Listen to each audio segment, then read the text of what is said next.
Hello everyone. In this session, I am going to introduce you to the world of machine learning, wherein I will be initially talking about what is machine learning all about, the typical advantages of applying machine learning for various predictions, for various decision making activities. So we will be talking about the various applications, uses of machine learning and a few abuses as well. Then, now that machine learning has become a part and parcel of many decisions, we need to talk about the ethical considerations regarding the data. So we will talk about a few important importance of ethics as a part of using the various machine learning algorithms. Then we will try to understand how exactly the machines typically learn. When we are using the word machine learning, what is the process? How do these machines learn? What is the kind of input I need to give to these machines to learn? So what is this overall machine learning process? We'll talk about it. So how do they really digest the learning? So we'll talk about a couple of stages during the learning process. One being the abstraction phase. So whatever I am teaching, the machine is doing some kind of an abstraction and it is representing, converting that information into a knowledge. How it does the generalization based on the abstraction, right? This is how, if you start thinking, even the human beings start learning things the same way, right? I do a teaching, then each one of you have your own way of doing the abstraction of the things, and based on the way you do the abstraction, you generalize it and try to reproduce and try to apply it to the new scenarios. So that's the similar kind of an aspect the machines also do. So we will talk about the abstraction as well as the generalization phases. So how do I really assess whether the machine has really learned something better or not? So we need to do some kind of assessment whether the machine learning process is successful or not. So if I am given a data, right, I am given a data, I am asked to create a machine learning model.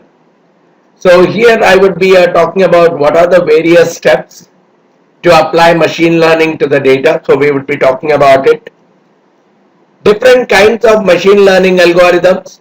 So for what kind of purpose I need to really choose what kind of machine learning algorithm. Machine learning is all about a bouquet of algorithms which will give instructions to the machine to learn based on the data.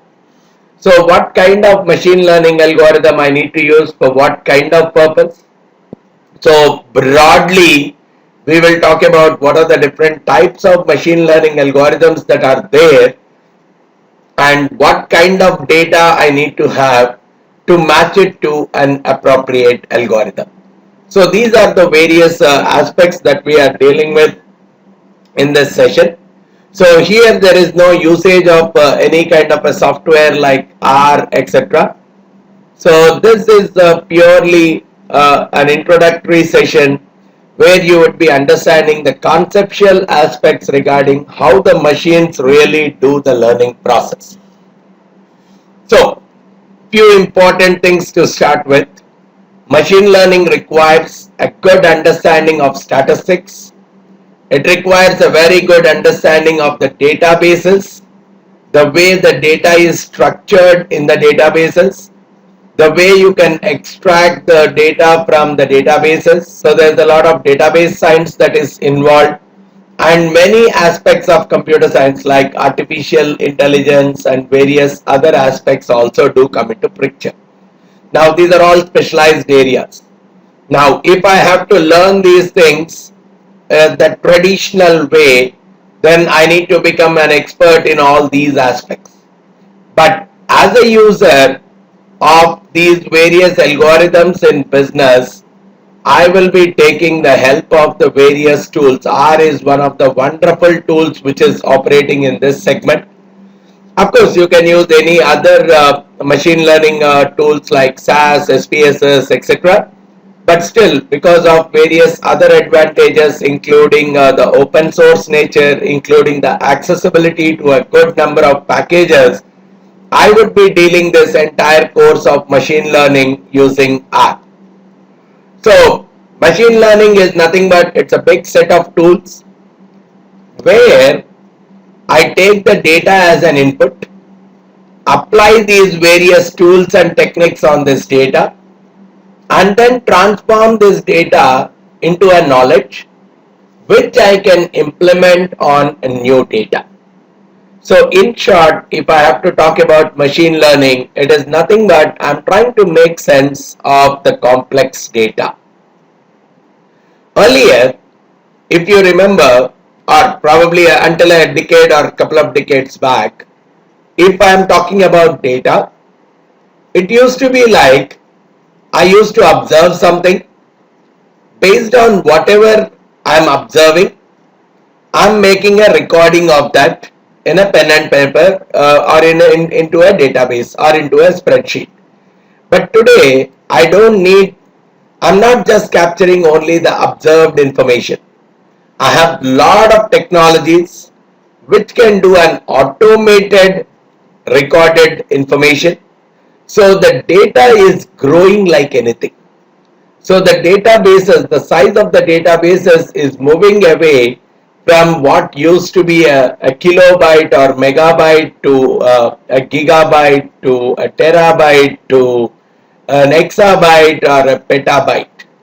So which is how the data has been growing because of the automated ways of data collection. And today there are lots of electronic sensors, right? We are talking about something called Internet of Things, which is contributing very heavily to the richness of capturing the data. So the data is captured at a much faster pace, in much larger quantity. So the way the data is getting captured, the way the data is getting processed through the use of various technologies is really far sophisticated compared to what a human being can typically do. So this is where the need for machine learning has come up. Human being learning is limited. Now the same human being, if he has to process large volumes of data, it is literally getting tougher and tougher. But the same instructions being given to a machine, the learning process is much faster, much sophisticated. So today the data is more easily available because the data capturing is typically done by various machines. Huge volumes of data is getting captured. So that is where we are using the word big data. The volumes of the data are much higher with the various data capture processes. The data is growing quite abnormally. So which is what has resulted in computing power also to grow quite heavily. And we require new statistical methods. The traditional statistical techniques to analyze the data were more and more limited to samples, were more and more limited to small data sets. Now we are talking about trying to analyze the large data sets where different kinds of newer methods, newer techniques are very essential. And here is where the various mechanisms have come into picture. And I really want to differentiate between these two important words at the beginning itself. One is machine learning, two is data mining. So in machine learning, I know a task, what to be performed, and I am only teaching that particular task to my machine. So I know how to drive a car. I am giving a series of instructions to a machine, which is a robot, as to how to drive a car. So basically the known task right? I know a particular task. Using that, I'm trying to I'm trying to create a process for that particular task, give it as a series of instructions to the machine, and that is what the machine would be learning from the set of instruction. That is how the machine learning comes into picture.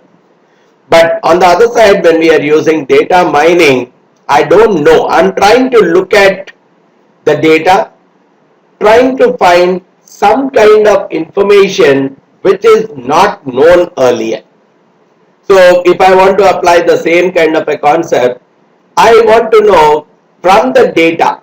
Theoretically, I may be knowing which car is the safest car, but I want to know from the set of data which cars are the safest. So which means from a big set of data, I'm trying to bring out some kind of insights which can help me to make interesting assessments and conclusions regarding the data. That is what is data mining all about. And in many cases, we could clearly see creating a machine learning algorithms are as a prerequisite for data mining. So initially, if I want to do in-depth data mining, I need to have different kinds of machine learning algorithms, because from the existing data, I'm making my machine learn something, and using what the learning done by the machine, it is trying to bring some kind of newer insights from the data. So that is how we can link these two worlds of machine learning as well as data mining. I hope the basic introduction is getting clearer for you. What is machine learning all about, and how do I differentiate machine learning from the data mining aspects? Now, there are quite a big number of uses you can think of. I can do a prediction of outcomes of elections. Of course, for all these things, the learning algorithm is as good as the data that I am giving as an input to it. So there is a strong theoretical base, right? It's as good as saying, okay, I know what are the various factors that can drive the elections, that can drive the results of the election. So I'm capturing all that data, giving that as an input to my machine learning algorithm, and based on the learning that the machine has done, it will be used to predict the future election. So applications wise, you can think of all these various activities. Probably spamming messages, I can very well identify. Criminal activities can easily be foreseen using machine learning. A lot of automations can be done based on the traffic. The signals can be operated. So financial estimates for various disasters that have occurred can be used through machine learning. Customer churn I can very well examine.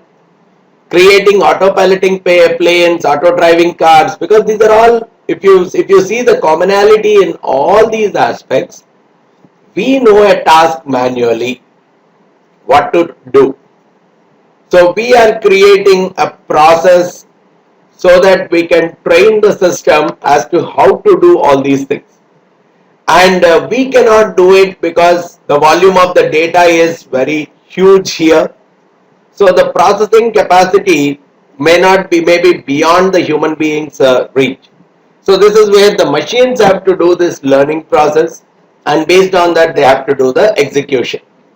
So if you see all these machine learning algorithms, whatever are the objectives listed out here, wherever you find this kind of a situation, I'm having some historical data, some kind of an input data.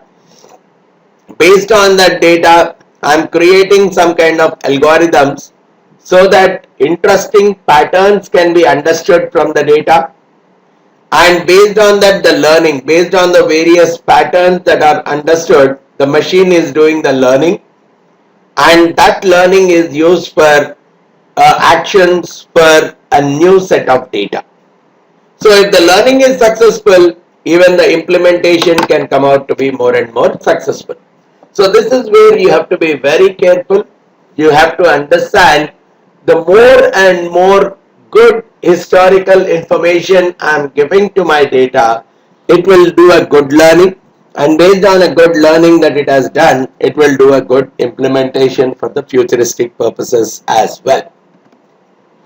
Now, This ethical considerations are mainly associated with respect to the data. The data is relatively new. So if you look at this whole world of machine learning, it's in last couple of decades. But the way it is growing is at a tremendous speed. So there is the possibility of a lot of legal issues, especially data related. You are capturing my private information. You are intruding into my privacy, trying to capture my details without my knowledge. So there could be a lot of legal issues and social norms that are very much possible. Right? There is a very good saying regarding these things, a joke that typically comes out based on your browsing behavior. The Google and various such kind of or probably Amazon, where which are tracking your browsing behaviors, so they know more about you compared to anyone more and more closer to you. So that way they are trying to understand based on your browsing behaviors, based on the kind of transactions that you are performing on the internet, lot of private things are going more and more public, which means there's a lot of intrusion into the privacy, which is where the ethical considerations come into picture. So what we suggest is we need to be very careful when first of all we are getting the data about something, assess whether we are breaking any kind of legal aspects, right? So terms of service, are we violating any of them? The way we are using the data, are there any kind of violations? Privacy, are we intruding the privacy of the customers? All these things we have to really assess when we are collecting the data or when we are analyzing the data. So there is a lot of ethical aspect that need to be looked into when we are collecting the data for machine learning purposes. There is a good chance that if you are collecting wrong data, you are analyzing wrong data, it can have a big impact on the profitability of the company as well. And even the customers will start losing the trust in your organization, because they know that once they do a transaction with you, their private data is going more and more public. So they will get more insecure, uncomfortable, and even your business may get very badly affected because of this. Now, when we talk about the privacy expectation, it's not the same across, right? In some cases, based on the context, the privacy expectation will differ. Based on the age groups, right? Some for small, for probably in some cases, some kind of information that is collected may not be a relevant, may be a very much a private information for a young person, whereas it may not be a private information for an elderly person. So even between the age groups, the privacy expectations differ. Even by geography, the privacy expectations may differ. So in many cases, we see, especially for doing the advertising or for or with respect to any business aspect, if there are any kind of differentiations based on race, ethnic, religious, etc., probably a lot of jurisdictions are preventing the usage of them. But what we have to be careful of is when we are giving a learning to the machine learning algorithms, they may not differentiate on all these aspects. So when we are designing the algorithm itself, we have to be very careful that all these aspects are taken into consideration before any such kind of processes are designed for machine learning purposes. So ethics plays a very important role in the overall machine learning process. Now, coming to the real aspect, how do machines learn? So basically, just like human beings learn, we we try to read something, right? And we try to experience it, and whatever we have tried reading, learning, it keeps improving. We try to improve upon it, upon implementation to implementation, and that's how we master the art. The same goes with the machine. So it is taking the experience of the human beings and it is utilizing that experience in such a way that it performs much better. So similar things occurring in the future, it will use the current learning, it will utilize the current experience and try to give me a better result in the future. So when you talk about the learning process, I always put it into three stages. The first one is the input stage where it is supplied with a data. So it is more like a reading process. Right? I am giving a data to the machine to learn from it. So it observes the data, it stores the data and in such a way that it can provide a factual basis for further reasoning. So that is the data input stage. Now based on the data that it is provided with, right, I am providing some kind of a data to it and along with that I am giving a machine learning algorithm. So how to read this data. So this is where there is a lot of translation of the data into a broader representation. So it is doing some kind of digestion of the data, some kind of assimilation of the data. So this is what we are calling as an abstraction process. And once the data is abstracted, means it has actually learned in some kind of a manner. Now that learning I am trying to test it on a new data. It's like an exam that I am keeping based on the learning that the system has done. So that is what we are calling as a generalization process. So there is some kind of an abstraction that the machine has done and I am using that abstracted knowledge, I am trying to test it in the form of an action, which is I am giving a new data set for which I am asking it to try to utilize its learning on the new data set. So these are the three phases that you always see when you are doing a machine learning process. Of course, abstraction and generalization, they have to go hand in hand. I can't do an abstraction. I cannot keep doing on abstraction for some number of years and after that I can't do the generalization. So it's basically like what you call in the typical machine in the typical human learning world, continuous evaluation. Right? We talk about continued evaluation or continuous evaluation. So basically I create one algorithm based on which I'll ask it to learn. Based on the learning, I'm keeping a test to test it on a new data set. Based on the kind of goodness, based on the kind of accuracy that it is able to do on the test, I'll try to improvise the algorithm further. Again, ask it to learn based on the new algorithm. Again, try to do the testing in such a way that the experience with the more and more learning that it is doing, it will be able to do the generalization much more better. So that is where we talk about the abstraction and the generalization phases have to go hand in hand together. And one more important aspect here is the whole process is transparent. I can very well examine to what extent the learning has taken place, because I'll give a new data set, ask it to really test it on that data set and I can compare it with the reality, see what is the kind of accuracy the model is typically going with. So that's how I can very well keep a continuous improvement kind of stuff until the overall prediction is more and more successful, until the overall application is more and more successful to my expectation. So coming to the abstraction phase, whatever is the raw input data that I am giving, it is trying to do the structuring based on that data, some kind of a learning, some kind of a meaning.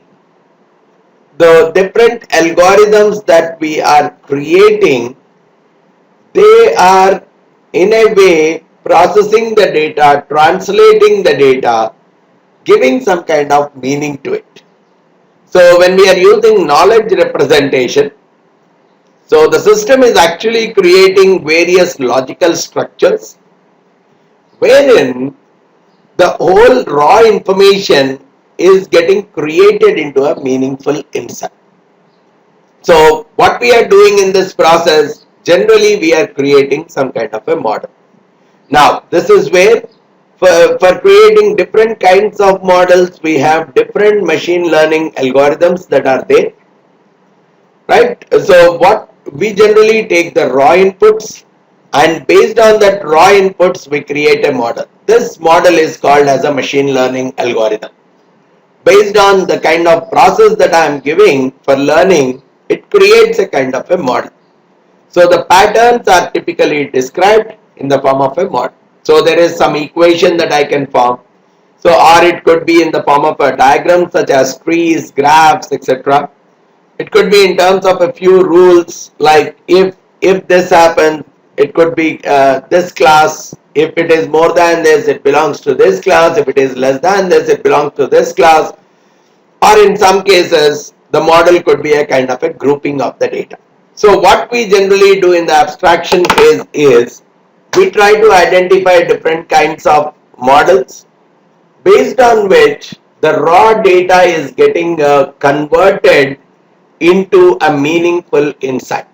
And in the machine language world, when we are saying meaningful insight, it is nothing but one or other of these kind of things is being created from the raw data. So what model I have to use is purely based on what is that I want to learn from the data, what is the data on which I am learning from, what is my key business objective out of this learning process. So based on all these things, what model I have to choose typically comes into picture. So in many cases, before we try to apply the model to a new data, what we generally do is with the input data that I am being provided, I'll try to break it into a training data and into a testing data. So probably generally this would be in a 70-30 kind of a percentage. So out of the 70% of the total input, the 70% of the total input, I'll call it as a training data, which means I'll try to fit any of these different models. So we will be talking about different kinds of models as we move further for different kinds of purposes. So we will create a particular model and we will try to fit that model to the data set. So whatever the model and the training data, these two are taken together to create an abstraction. So the machine is learning based on the model. Model is like a textbook. So the machine is learning based on a model on the training data that I have given, and it is creating some such kind of abstractions. Either it may create a few equations, it may create a few diagrams. So that is what is the overall learning that the machine is doing, and that learning we do it only on the training data. And what we generally do is based on whatever it has created at a later point in the generalization phase, which I will talk of in the next slide, I will be testing it on a testing data set. So the model is trying to discover different kinds of unseen relationships that are there in the data. So that is what is the primary objective of this particular phase. Try to extract some kind of abstract understanding and relationships within the various variables present in the data. So in case of a generalization, which means now I have done the learning already. Now it is the usage of the learning, right? The machine has learnt. One, it has taken a data. Two, it has been provided a machine learning algorithm. So the machine learning algorithm is making it to either create some kind of equation or a diagram or a rule or something. So it has done some such kind of computations, and this is what we are calling as an abstraction phase. So there is some learning. Now that learning, it has to use it. Then only the learning process is complete. So there is an action now. For this action, we'll use the testing data, which we have called it as the 30% of the input data itself. So there are so many, during the abstraction phase, there could be so many relationships, there could be so much of learning that it might have done. Now, in generalization, out of those various learnings that it has done, it is trying to use a small subset of those learnings out of this very entire set of learnings that it has done, so that it can try to utilize that learning for some important assessment. So the algorithm will employ heuristics or some kind of educated guesses. That is what typically human beings also use. We have a lot of data with us, we have learned a lot, but when it comes to a particular execution of on a new data, we will try to use our own mechanisms, our own heuristics, our own guesses as to which rule we have to use for this new kind of a data. So that is how the system also goes with, and there is a good possibility of bias which is present almost in every kind of a model. Imprecise conclusions that are coming out is more and more of a result of the bias that is present in the model. So if you see, if I give all these kinds of data as the input, using the algorithm that I have supplied, finally the machine has understood that this is the learning that it can do out of this. Now it is applying the learning on a new data set. Based on that, it is trying to predict whether this data set belongs to this particular category of phase or not a phase. So that's how we typically understand the generalization process. Now, the machine has learned something, the machine has implemented it on a testing data. Now we have to really assess the success of learning. We know that all the machine learning is not 100% accurate, right? There will be randomness in majority of the data that we are talking of.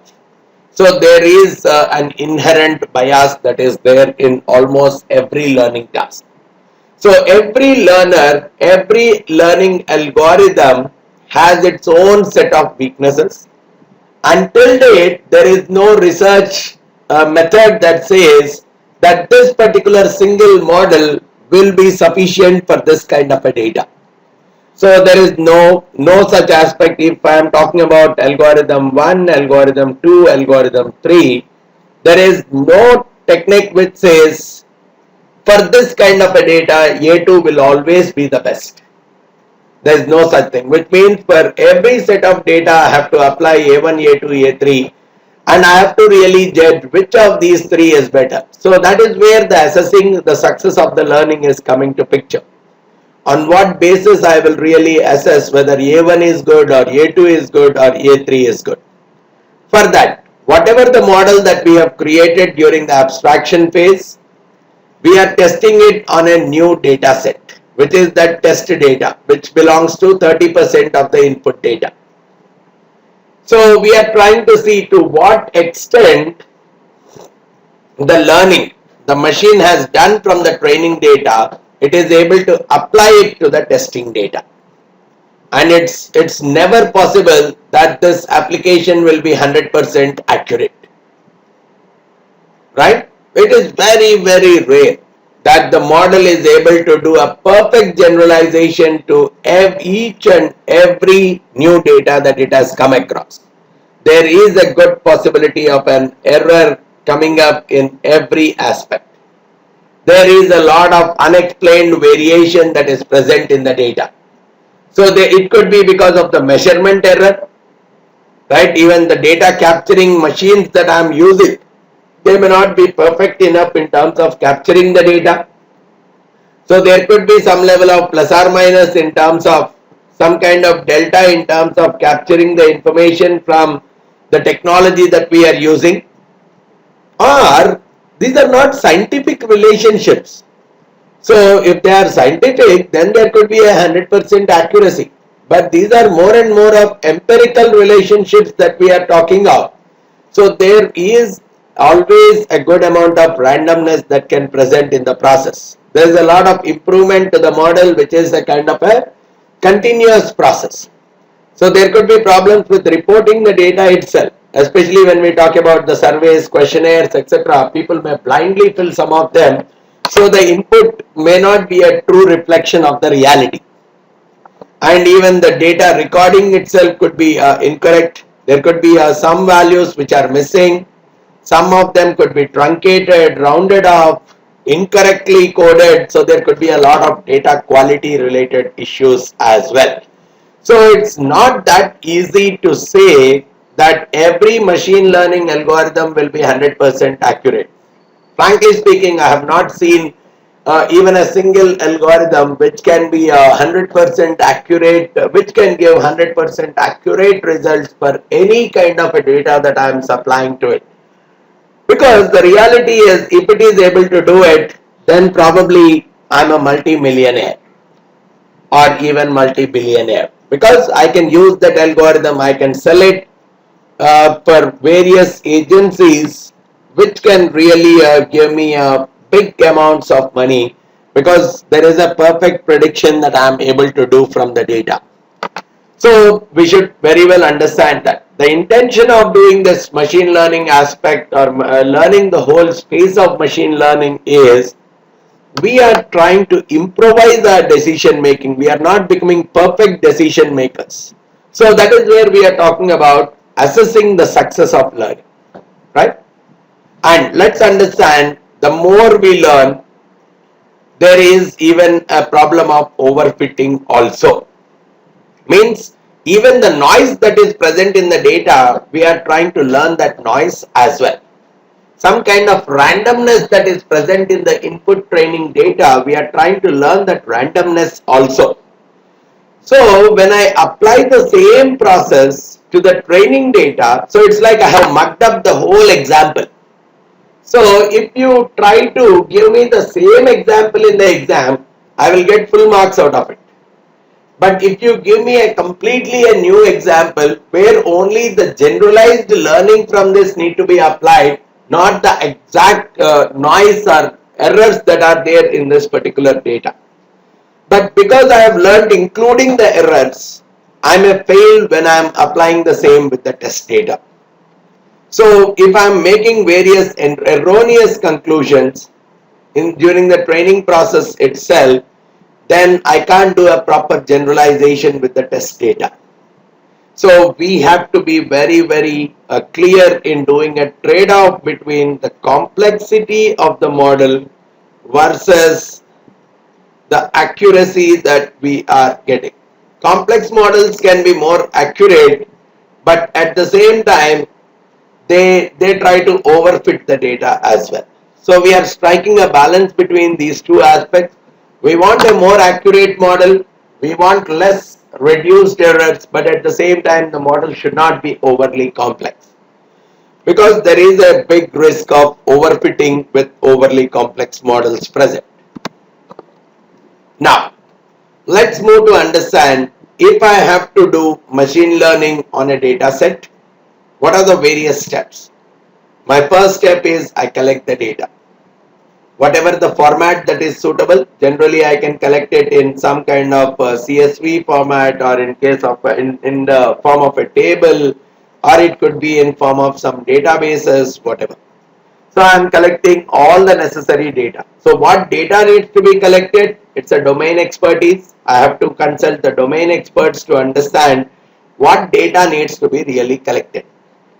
Then what is so the data is primarily the kind of notes, learning material.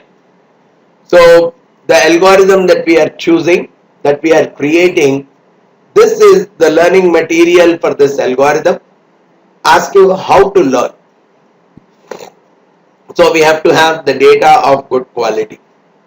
Then before we run any kind of machine learning algorithm on it, we are doing the exploration and preparation of the data, because we are very much interested in the quality of the data. So there could be a lot of human intervention in this process.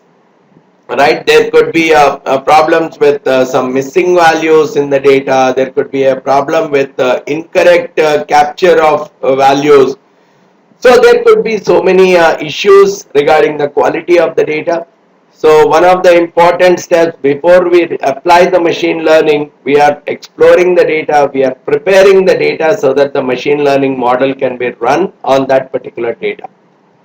Then we are applying, once the data is set, once the quality of the data is ensured, then we are training the model for a particular algorithm on a particular data. So we are selecting an appropriate algorithm for the particular purpose, and this algorithm will convert the data into a model. So this is what we are calling as the abstraction phase. The model is abstracting the data into a particular equation or a particular formula.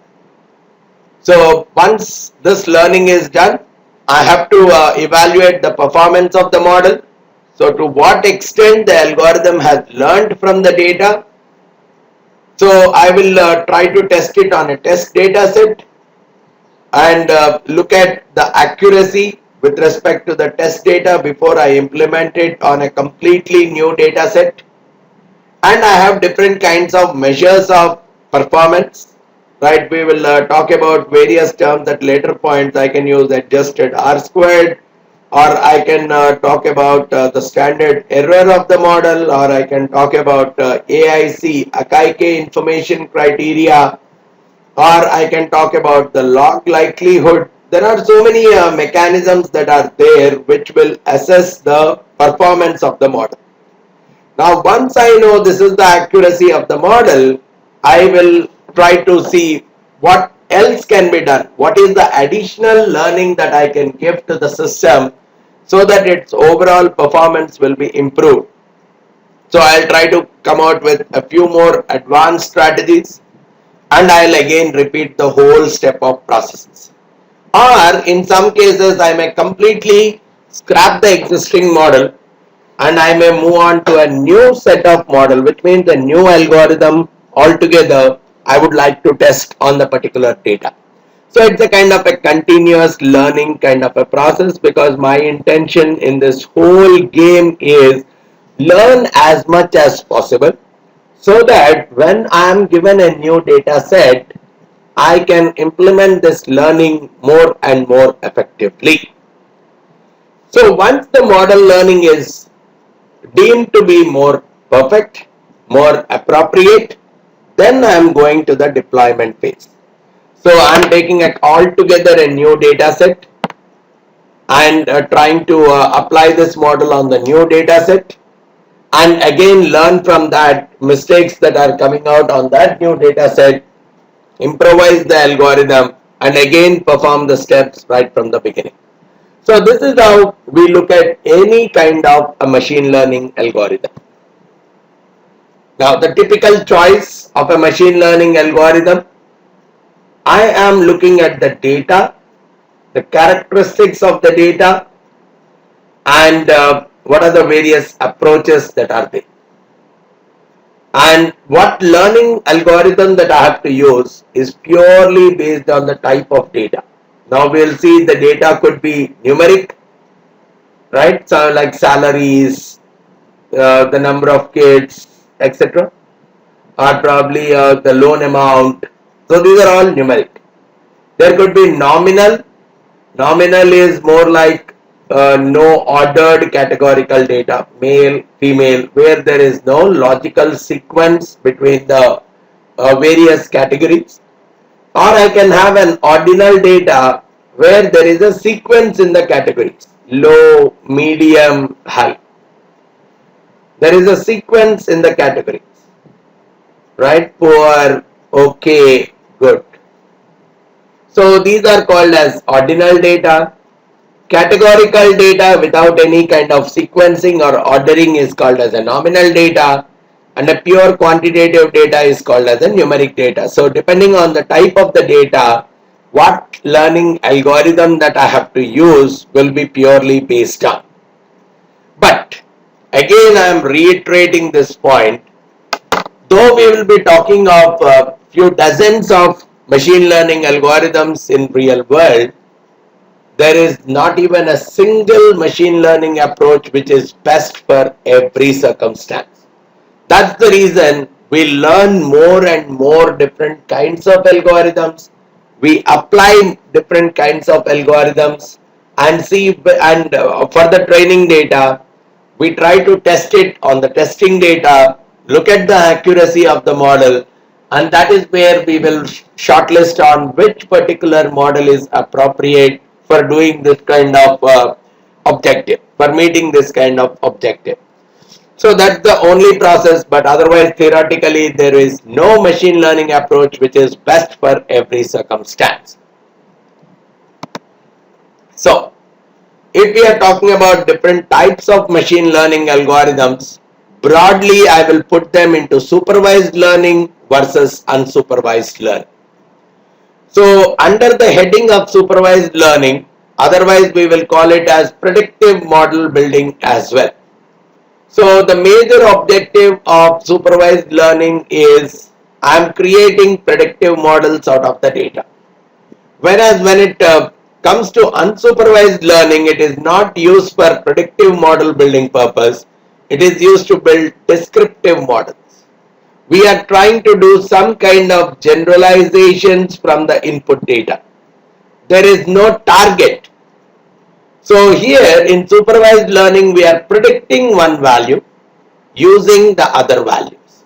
That is the major objective, right? We are predicting one value using the other values in the data set. So that kind of learning is typically called as supervised learning. So we are trying to model the relationship between the target and the other features. So this kind of a learning comes under the supervisory learning process. There are so many methods under the supervisory learning, but the broad aspect is I'm trying to fit a relationship between what I want to predict, otherwise called as a target feature, and what are used to do the prediction, otherwise called as other features. We are trying to fit the relationship between the two. So here the word predict is not for future, so it's not the same as forecast. Predict means I can very well predict the past events, real time, or even future. So my algorithm need to give clear instructions on how to build this relationship, what type of relationship need to be built, and how to build this kind of relationship. So the different algorithms that we would be talking of at a later point, they will have to very clearly differentiate on what to learn, how to learn from the data. So the objective is it has to optimize a function wherein it has to identify the set of features which try to build a relationship with respect to the target feature. On a broader note, we can classify these supervised learnings into two major headings. We call them as classification models. Within this classification, again, you may have some dozens of algorithms, and regression models. So these are the two broad headings of supervisory learning process: classification models and regression models. Within the classification, again, there are a few dozens of models. Within the regression, again, there could be a few dozens of models. And as I have already highlighted, there is no one good model for one particular kind of a data. So we have to understand all these various models so that we can apply the techniques much better, improve the accuracy while we are doing the prediction. When it comes to unsupervised learning, we are doing the summarization of the data more effectively. We are trying to bring out some kind of insights based on the summarization of the data in different ways. So here there is nothing called, we are trying to predict something. So there is no target. So there is no relationship building process here. So here we are trying to see which feature is predicting the target more appropriately compared to which other features. So there are some features which are important features, some features which are not important in a supervisory learning process. Whereas in the unsupervised learning, there is no such kind of aspect. No single feature is more important than the other.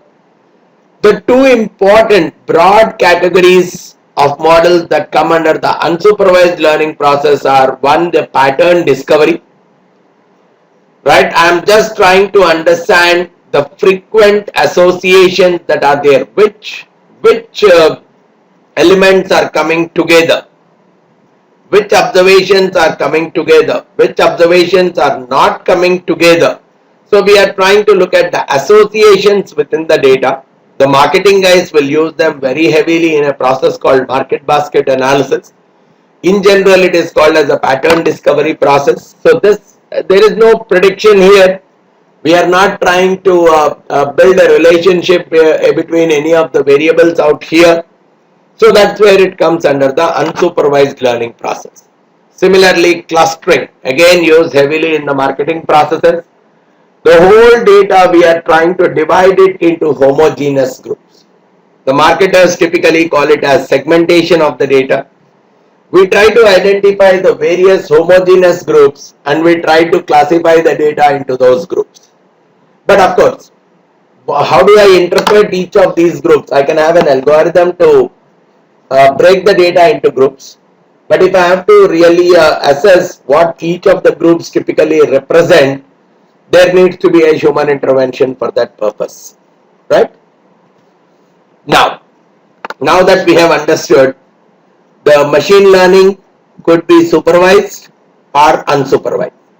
Within supervised, we talk about two broad categories of models, one being the classification models, one being the regression model. In unsupervised also, we talk about the pattern discovery kind of models, we talked about clustering kind of models. So within that, I said there are again dozens of algorithms that are going in. So some of the very common things that I wanted to bring out here, within the classification, within this group, very common models, though there are so many, I am just listing a few of them. I can use nearest neighbor analysis, I can use name based algorithm or decision trees, classification rules, all these come under this broad heading of classification. Whereas regression typically is used for numeric prediction purpose. I am predicting, so in the classification, I am trying to predict a class or a group for a particular data. Whereas in regression models, I am trying to predict a number. So the various common mechanisms that come in there, one is the linear regression, regression trees, model trees, and lot many other things come under this regression model. And there are a few models which fall into both classification as well as numeric prediction, both under the regression as well as the classification model, where we use mechanisms or technologies called neural networks, support vector machines, etc. Then when it comes to the pattern detection here, which is an unsupervised learning, we will talk about association rules, which is going as a part of the marketing application called market basket analysis. And there is also a clustering where there are so many clustering algorithms that are there, k-means algorithm, k-medioids algorithm, there are so many such kind of algorithms that are there which can do the clustering based on various mechanisms. So all these things, the more and more such kind of processes we learn, we can make the system learn from the data more appropriately, apply all of them to the test data, see in which case which model is performing more better, so that we can use them for the prediction purposes or so that we can use them for the future decision purposes more and more appropriately and accurately. So that is what I really wanted to give as a feel in terms of an introductory aspect to the machine learning. So these are the various areas we have spent some time in terms of understanding the introductory aspects of machine learning. I hope you have got a fair amount of understanding regarding this introduction to machine learning. If you have any further queries in this particular aspect, feel free to give me a call on the number that I have provided below, or you can send in an email at vamsidhar@pacegurus.com. Thanks a lot for listening to this session. Thank you very much.